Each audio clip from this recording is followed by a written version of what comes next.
Hello বন্ধুরা, এখানে দেখো তোমরা দুটো ফিগারের মধ্যে কতগুলো ট্রায়াঙ্গেল রয়েছে সেটা আমরা কাউন্ট করে দেখাবো। প্রথমে কি করবে, নাম্বারিং করো। 1 2 3 4 5 6 7 8। তাহলে আমরা লাস্ট পেয়েছি 8।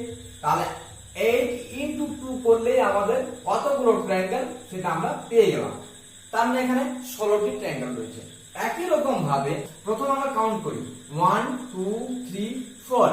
এখানে 4 গুণ তাহলে 2 দিতে পারি, প্লাস একই রকম ভাবে 1 2 3 4। এখানে 16টি, ঠিক আছে। এখানে তাহলে 16টি ট্রায়াঙ্গেল রয়েছে, কিন্তু এখানে মাঝে যেহেতু বর্ডার থাকায় এখানে কিন্তু দুটো ত্রিভুজ আমরা এক্সট্রা পাচ্ছি। এইভাবে দেখো, এখান থেকে কিন্তু এটা একটা ত্রিভুজ আমরা ট্রায়াঙ্গেল পেয়েছি। তাহলে এখানে আমরা আরো দুটো ট্রায়াঙ্গেল যোগ করতে হবে। তাহলে এখানে টোটালি আমাদের কতগুলো ট্রায়াঙ্গেল দাঁড়াচ্ছে? 18টি ট্রায়াঙ্গেল এখানে